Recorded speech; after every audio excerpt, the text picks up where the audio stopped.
स्वागत करता हूं आप सभी का हमारे यूट्यूब चैनल पे। तो गाइज़ आज हम लोग यहां पर देखेंगे केवाईपी फाइनल एग्ज़ाम का बीएससीएलएस का क्वेश्चन। बीएससीएलएस का क्वेश्चन जो तकरीबन हर एक फाइनल एग्ज़ाम में जो है पूछा जाता है। तो आज हम लोग वही सारे क्वेश्चंस को यहां पर मैं वन बाय वन एक्सप्लेनेशन करूंगा। तो आप लोग क्या करेंगे, सिंपली ये सभी क्वेश्चंस को सही तरीके से रीड कर लेंगे, याद कर लेंगे। अगर आप बढ़िया से इसको पढ़ लेते हैं, याद कर लेते हैं, तो आपका जो आने वाला एग्ज़ाम है, इधर दिसंबर में जो एग्ज़ाम होने वाला है, उसमें आपको बहुत ही ज़्यादा हेल्प मिलने वाला है इस वीडियो से। तो चलिए वीडियो को स्टार्ट करते हैं यहाँ पे बिना किसी देरी के। तो सबसे पहला क्वेश्चन यहाँ पर है, somebody must dash taken my cell phone. Somebody must dash taken my cell phone. तो इसमें क्या है ना कि इसका जो राइट आंसर होगा वो होगा आपका हैव। ठीक है, आपको आंसर याद कर लेना है कि ये जो क्वेश्चन है somebody dash taken my cell phone, इसका राइट आंसर क्या होगा? तो राइट आंसर होगा हैव। ठीक है, ये याद रख लेना है, somebody must have taken my cell phone, इसका राइट आंसर हैव होगा। ठीक है, अगला देखते हैं नेक्स्ट क्वेश्चन। नेक्स्ट क्वेश्चन है यहाँ पे कह रहा है कि you should dash called him a fool. Okay, तो यू शुड है, इसका राइट आंसर क्या होगा? वो होगा have. You should not have called him a fool, the right answer इसका हैव होगा। You should not have called him a fool. ठीक है, तो आपको ये आंसर याद कर लेना है, you should not have called him a fool. अगला देखेंगे नंबर 3। नंबर 3 है Mike dash children very much. Mike क्या है? एक नाम है। ठीक है, माइक क्या है? एक नाम है। तो नाम है and dash children very much, उसे बच्चे बहुत पसंद है। तो इसका जो राइट आंसर होगा ना वो होगा likes. Mike likes children very much. ठीक है, जैसे कि आप लोग पहले से भी जानते हैं कि कोई भी नेम होता है, ठीक है, और he she it name, he she होता है, ही होता है, सी होता है, तो उसमें वर्ब के साथ जो होता है ना एस या ई एस लग जाता है। ठीक है, तो एस या ई एस लग जाता है। तो यहाँ पे देखिए माइक क्या एक नाम है, तो इसका राइट आंसर हो जाएगा likes. Mike likes children very much, तो राइट आंसर इसका लाइक्स दीजिएगा। ठीक है, अगला देखते हैं नंबर 4। नंबर 4 देखते हैं यहाँ पे। नंबर 4 है my parents dash in a very small flat. My parents है, यहाँ पे प्लुरल है, तो इसका जो राइट आंसर होगा ना वो होगा leave. My parents live in a very small flat. ठीक है, इसका राइट आंसर आपको लीव दे देना है, my parents live in a very small flat. ठीक है, नंबर 4 हो गया। अगला क्वेश्चन है यहाँ पे,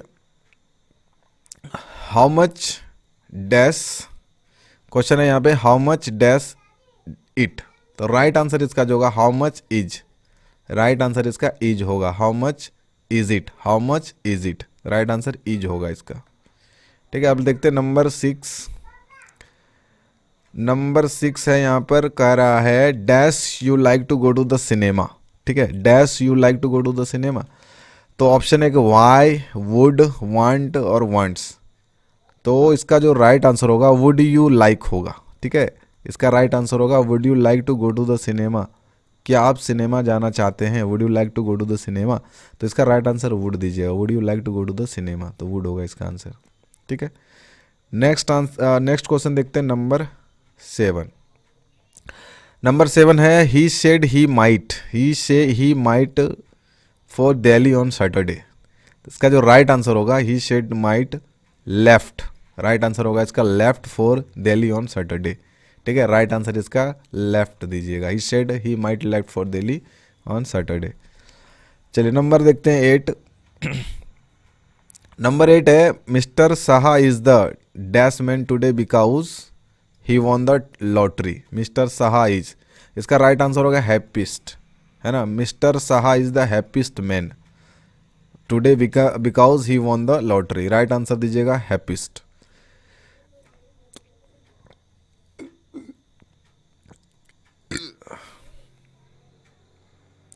अगला देखते हैं नंबर 8। नंबर 8 कह रहा है my car is dash expensive thing I have never bought. I have never bought my car is, तो इसका राइट आंसर जो होगा वो होगा my car is the most expensive, right answer इसका होगा my car is the most expensive thing I have ever bought. ठीक है, चलिए अगला देखते हैं नंबर 9। नंबर 9 देखते हैं। यहाँ पे आपको फिल इन द ब्लैंक्स करना है। कह रहा है कि fill in the blanks with correct option so that this became an order. तो आपको यहाँ से पढ़ना है क्वेश्चन, ये जो है ना, don't dash animal in the zoo, तो डोंट डैश, ऑप्शन है फीड, फीडिंग और फैड, तो राइट आंसर होगा इसका फीड। ठीक है, इसको कंप्लीट पढ़ेंगे, don't feed the animal in the zoo, right answer इसका फीड हो जाएगा, don't feed animal in the zoo, तो फीड देंगे इसका आंसर। नंबर देखते हैं 10। नंबर 10 है वाट, यहाँ पे वाट है, ठीक है, एंड वाट डैश सी है, तो वाट के साथ हैज, हैव, हैविंग, सी है, हैज होगा इसका right answer. What has she do in her free time, right answer has दीजिएगा, what has she do in her free time. ठीक है, अब अगला नंबर देखते हैं 11। 11 में क्या एक ट्रांसलेशन दिया हुआ है, ट्रांसलेशन कह रहा है कि here is normally not much breeze, ठीक है, here is normally not much breeze but today there are really strong wind. मतलब यहाँ पे जो उसका ट्रांसलेशन होगा वो ये होगा कि हर बार इतनी हवा नहीं होती है, हर बार हमेशा इतनी बयार नहीं होती, पर कुछ ज़्यादा ही तेज आंधी है। देखिए यहाँ पे यही है ना, here is normally not much breeze but today there are really strong wind, winds का मतलब, स्ट्रॉन्ग विंड का मतलब होता है आंधी, तो इसका जो राइट आंसर होगा ना वो होगा आपका ये डी नंबर, कि हमेशा इतनी बयार नहीं होती है पर आज कुछ ज़्यादा ही तेज आंधी है। Here is normally not much breeze but today there are really strong wind, इसका राइट आंसर आपका ये हो जाएगा, हमेशा इतनी बयार नहीं होती पर आज कुछ ज़्यादा ही तेज आंधी है। ठीक है, ये आंसर दीजिएगा आप। चलिए अगला देखेंगे नंबर 12। नंबर 12 में क्या है, एक मिनट, हाँ, यहाँ पे कह रहा है कि which is the correct sentence, आपको निकालना है करेक्ट सेंटेंस कौन सा है। इसमें दो सेंटेंस दिया है, एक है रोहन नेवर फेल्स और एक है रोहन फेल्स नेवर, तो इसका राइट आंसर होगा रोहन नेवर फेल्स, ये वाला आंसर दीजिएगा। ठीक है, रोहन नेवर फेल्स। अगला देखते हैं नंबर 13।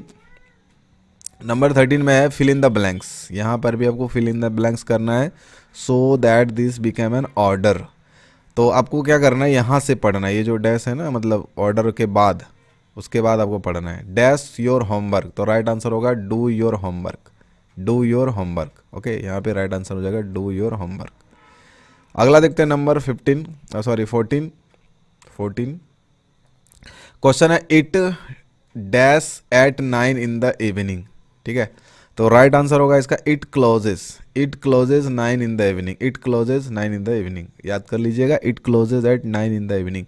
बाकी इस पीडीएफ का लिंक जो है नीचे मैं आपको डिस्क्रिप्शन में दे दूंगा, वहाँ से आप इस पीडीएफ को डाउनलोड कर सकते हैं एंड सभी क्वेश्चंस को अच्छे तरीके से प्रैक्टिस कर सकते हैं।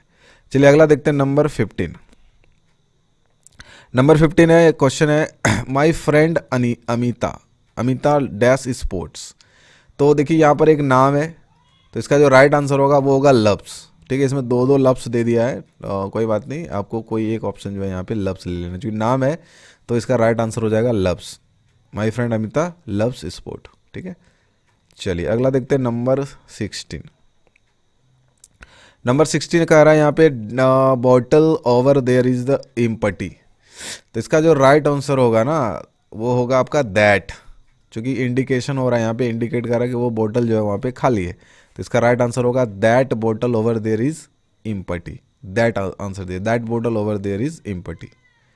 चलिए अगला देखते हैं नंबर 17। इसमें भी क्या है, फिल इन द ब्लैंक्स करना है, तो फिल इन द ब्लैंक्स आपको यहाँ से ऑर्डर के बाद से पढ़ना है, द आंसर क्विकली, तो इसका जो ऑप्शन होगा ना ये होगा right the answer quickly, right the answer quickly. ठीक, नेक्स्ट देखते हैं, यहाँ पे एक ट्रांसलेशन फिर से दे दिया है, ट्रांसलेशन है जब हम ऐसे बाहर खुली हवा में होते हैं, एक मिनट थोड़ा सा और, हाँ, यहाँ पे क्वेश्चन है जब हम ऐसे बाहर खुली हवा में होते हैं तो ठंडी हवा अपने साथ फूलों की खुशबू लाती है, तो इसका जो राइट आंसर होगा वो होगा the cool breeze bring the fragrance of wild flowers when अपने साथ, जब हम हैं, तो यहाँ पर यू तो नहीं होगा, ठीक है, क्योंकि हम हैं तो वी होगा, we were outdoor like this, the cool breeze bring fragrance for wild flower when you went.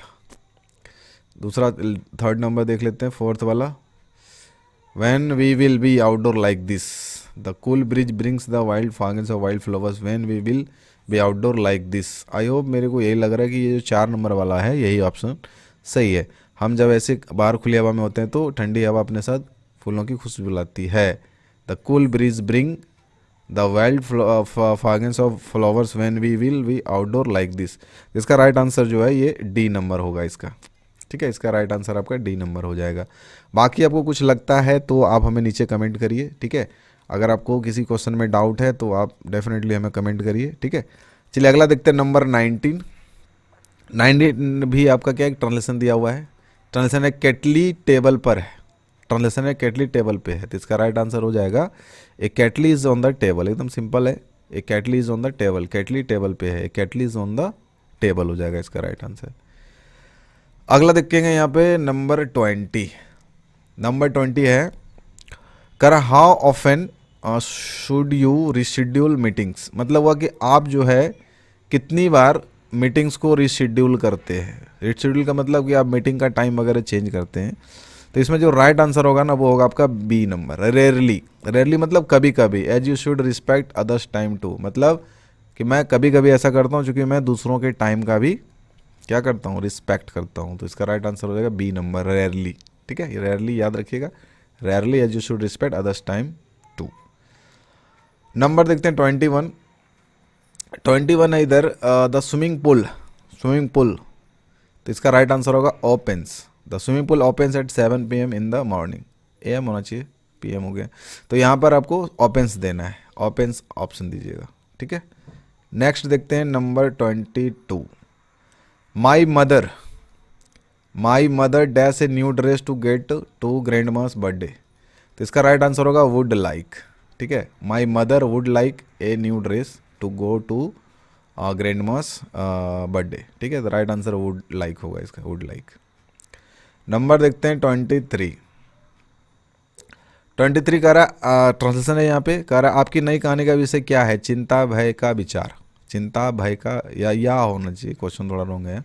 चिंता भय या विचार। ठीक है, आपकी नई कहानी का विषय क्या है। तो राइट आंसर इसका होगा what will be the theme of your new story. ये वाला 2 नंबर। ठीक है, थोड़ा सा ऊपर कर देता हूँ मैं, ये वाला इसका आंसर सही होगा। What will be the theme of your new story, tragedy, horror और फैंटेसी। ये आप याद रखिएगा, what will be the theme of your new story, tragedy, horror और फैंटेसी। ठीक है, what will be the theme of your new story. तो ये आपका बी नंबर ऑप्शन सही होगा। आगे बढ़ते हैं और देखते हैं क्वेश्चन नंबर 24। 24 यहाँ पे कह रहा है कि which is the correct sentence. 2 sentence यहाँ पर है, इसमें बोला करेक्ट कौन सा है। एक कह रहा है I always eat vegetables and fruits, उसके बाद है कि I eat vegetables and always fruit. और राइट आंसर होगा ये वाला, I always eat vegetables and fruit. I always eat vegetables and fruits, ये वाला ऑप्शन दीजिएगा आप, I always eat vegetables and fruits. यहाँ पर फिर से एक ट्रांसलेशन दे दिया, कह रहा है कि but I want to be a professional dancer okay and make a big name. यहाँ पे ट्रांसलेशन है, मतलब हुआ कि पर मुझे व्यावसायिक नर्तक बनना है और बड़ा नाम कमाना है। वैसा यहाँ पे ऑप्शन नहीं दिख रहा, था नहीं वाला नहीं होगा, कब वाला नहीं होगा। इसका जो राइट आंसर होगा वो थोड़ा नीचे मेरे को आना पड़ेगा। हाँ ये देखिए यहाँ पर ये वाला ऑप्शन सही है, पर मुझे व्यावसायिक नर्तकी बनना है और बड़ा नाम कमाना है। राइट आंसर इसका डी नंबर होगा। ये आप याद रखिएगा, पर मुझे व्यावसायिक नर्तक बनना है और बड़ा नाम कमाना है। अब आते हैं नंबर 26 में। 26 कह रहा he has never, she has never something like that before. The right answer इसका होगा done. She has never done something like that before. She has never done something like that before. आगे देखते हैं number 27। They dash a cat and dog. तो इसका right answer होगा they have a cat and dog. Okay, they have a cat and dog. अगला देखेंगे number 28।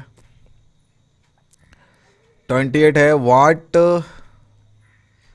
Question इधर what dash you do every Sunday. तो इसका राइट आंसर होगा do. पूरा पढ़ेंगे सेंटेंस, तो what do you do every Sunday.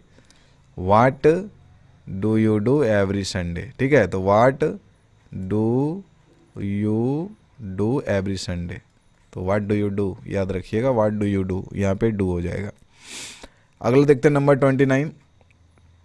Question है माई स्टूडेंट्स। यहाँ पर आप देखिए स्टूडेंट्स है, प्लुरल है, स्टूडेंट्स है। राइट आंसर इसका होगा स्पीक।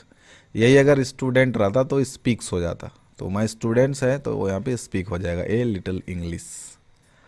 अगला देखते हैं और लास्ट क्वेश्चन इस वीडियो का। क्वेश्चन है यहाँ पे dash night the factory was close so he cam home. तो इसका राइट आंसर होगा that night the factory was close so he cam home. तो गाइज ये था टोटल 30 क्वेश्चन, ठीक है। अभी और भी क्वेश्चंस है, तो अगला जो 30 क्वेश्चन होगा वो अगले नेक्स्ट वीडियो में मैं आपको बताने वाला हूँ एक एक करके। बाकी इसका पीडीएफ मैं आपको नीचे डिस्क्रिप्शन में दे दूंगा, वहाँ से आप इसको डाउनलोड कर सकते हैं। तो बेस्ट रहेगा कि आप जितना ज़्यादा हो ये सभी क्वेश्चन को सही से प्रैक्टिस कर लीजिए, क्योंकि मैं डेफिनेटली बोल सकता हूँ कि आने वाला जो भी एग्ज़ाम है ना उसमें लगभग 90% क्वेश्चन जो है आपका यहाँ से पूछा जाएगा, ठीक है। तो आप इसको बढ़िया से प्रैक्टिस कर लीजिए। फिर मिलता हूँ आप लोगों से इसी वीडियो के नेक्स्ट पार्ट में।